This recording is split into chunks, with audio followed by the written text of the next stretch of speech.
kakinya orang ke bawah. Dia kaki yang dia sama dia. Dia suka maciman lah.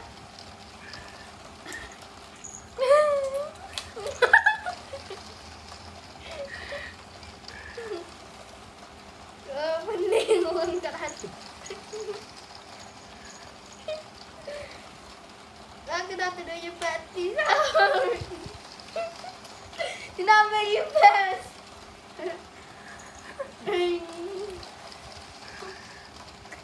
Nak pergi di face kejap.